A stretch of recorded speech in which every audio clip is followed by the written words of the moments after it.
you might be a mortgage advisor, you might be a financial advisor. You will have some kind of permission under your belts, which means that you can give advice on certain product areas.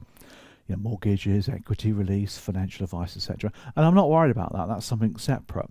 Now, once you become an advisor, and we're talking here about financial advisors, you are then working for a firm or part of a network where you are either independent or whole of market or restricted, and that's where I want to go with this topic, types of advice. So effectively, just get my whiteboard going. There's two types of advisor really. The first one is the regulated, there you go, regulated advisor, and she, let's put a details in there. There you go, let's put her in there. She is a regulated advisor and she's authorized to give full advice. So she has permissions around financial advice. They call that CF30. Sounds like a robot, doesn't it? I love that, don't you? You know, a form phrase, CF30. She's a financial advisor and she can give advice on financial advice matters. Now, she might also be a mortgage advisor as well, equity release advisor, but that's entirely up to her.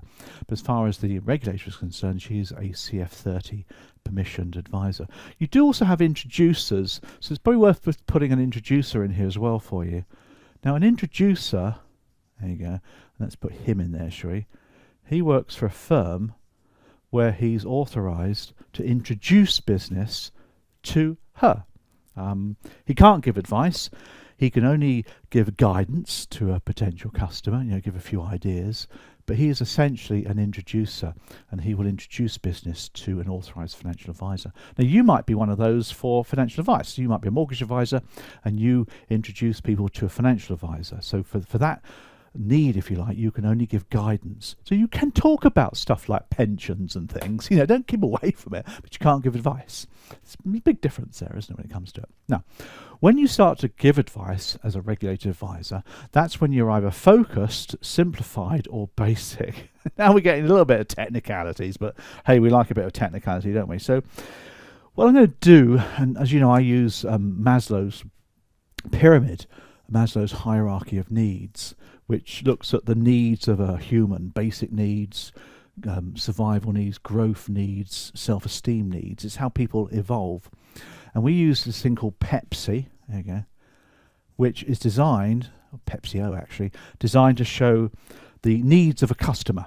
So you've got protection, earnings protection, pension planning, savings, investments, and other including things like mortgages, estate planning, that sort of thing. And that's how people's needs work. Now, there's three types of advice that you might be authorized to give.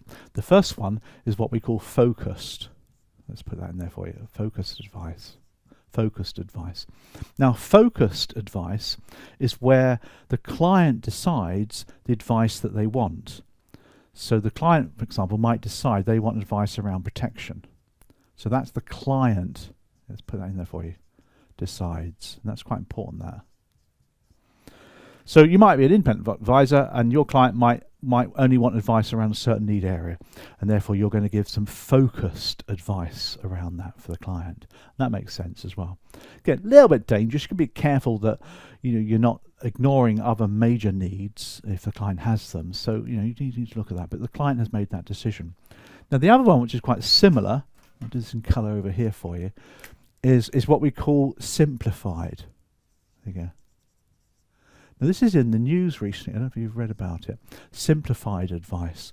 Now simplified advice is where the firm decides what advice it's going to give. So for example, the firm might decide to give advice around investments only. So that's the firm's decision. There you go, let's put that in there for you. Which makes absolute sense if you think about it. There's a lot of IFA wealth managers who just focus on investment planning. That's all they do. They do it very well. Some only focus on pension planning. So although they can refer on, that's all they do. And that's a great business model. It works really well for them. And why not? Nothing wrong with that at all.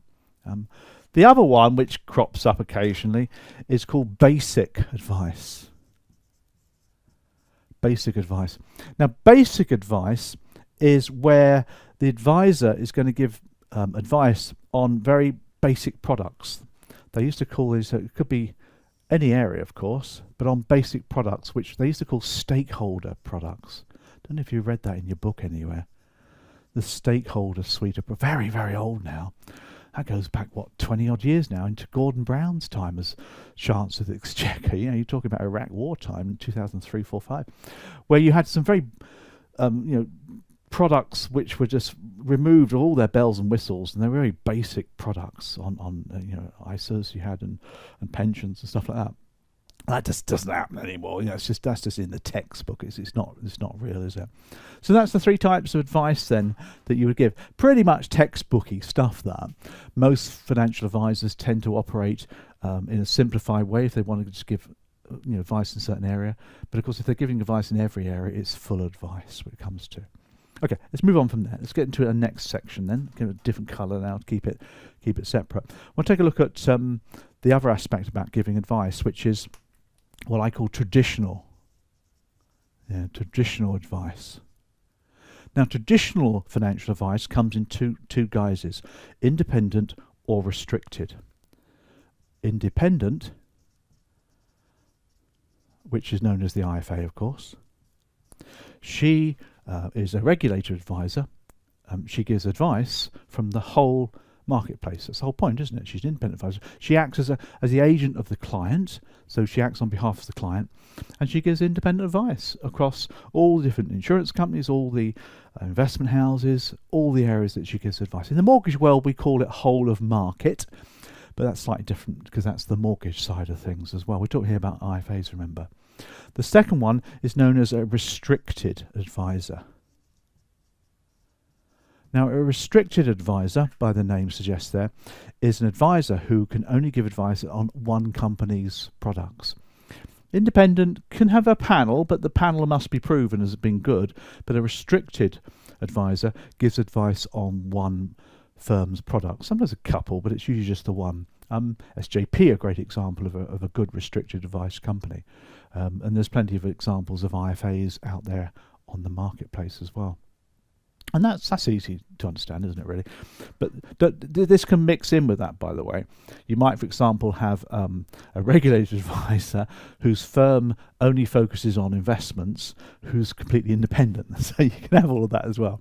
Now, let's look at some of the future of this now, because it's all changing now. I call this future. So let's get a different colour pen here. I've got future. Now, in the future, and this is affecting a lot of IFAs now, in the future, I think you've got a couple of types of advice, haven't you? You've got robo advice. There you go. Robo advice. I don't think the word's correct. Robots, but there you go. Robo advice is where a artificial intelligence engine gives advice. Simple as that. So it could be some kind of algorithm built into a decision tree system, or it can be intelligent language model that actually is able to give advice according to your situation, maybe read a fact find and give advice accordingly. It's all out there, and it's going to get more and more. It's going to be a lot cheaper, and the algorithm side of it tends to deal with passive investment funds. In other words, they're not actively managed. They're just passive investments based upon a FTSE index or an ETF or something. The AI is exciting though, because that involves intelligence that can read your situation and give you advice accordingly. Clever stuff. It's not going to go away. And in the future, if somebody doesn't want to have a person to talk to, then they can do it via computer, artificial intelligence. It's there. It will affect your business as the younger generation gets older. The younger generation inheriting trillions of pounds in the next couple of years from the boomers. Therefore, they will probably do a lot of it that way themselves. There is, though, hybrid. That's another one that's important. Hybrid advice. Now, again, as the name suggests, that's half and half. So it's artificial intelligence doing a lot of the legwork, and a human being able to interpret what the AI is saying to the client. These are for people who don't trust the robot completely. They want a human to oversee it. They want a human to talk to them. The human, she, financial advisor, she will use AI to do a lot of the donkey work, a lot of the fact-finding and extracting information and working out the best product advice, going into the sourcing systems to get the right advice, etc., the platforms. That will produce information for her. She can then interpret that into words that the client understands. She will build the rapport, the connection with the client. That, by the way, my friends, is the future of advising. Knock me down if you want to. It'll never change, not in my industry. Knock me down if you want to, but it will. And that's something to think about moving forward. It's a lot cheaper, of course, because her time is less, because she's using AI to do a lot of the hard work. The robo-advice is the cheapest possible, and that will affect a lot of these people. So that's the future. One final thing for you, and you probably read about in the press recently, and we'll get a red pen for this one, so I'll highlight this one, is the FCA are on this at the moment because they're a bit worried that people aren't buying financial advice. Because one, they don't want to pay the fees, and number two, the 28,000 IFAs haven't got time for people on lower incomes. That's what it is. So these people aren't getting advice, but they're inheriting money. So they're bringing in the new system of Simplified. They're bringing this in now. They're calling it Simplified Advice, and what they're doing is a number of things. They're making it a limited product range, so they're making it so that you can give advice on a limited product range, kind of like stakeholder products, but bog standard stuff really, less risk. But also the fact finding is a lot quicker. It is, by the way, the full area of needs, this new Simplified Advice thing. I'll put the new in there for you so you can see what I'm talking about here. So there is proper fact finding going on, but it's a shorter, quicker fact find. But more importantly, the advisor, she needs less qualifications to do it, and that's interesting.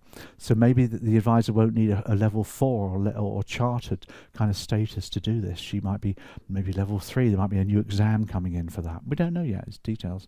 They're marketing it to the big banks and the big sales forces who would want to do this because they can do it en masse. Obviously, they can scale it up, but it's very cheaper because you don't need so many supervisors. It's not much risk, you see. That's the whole point behind it.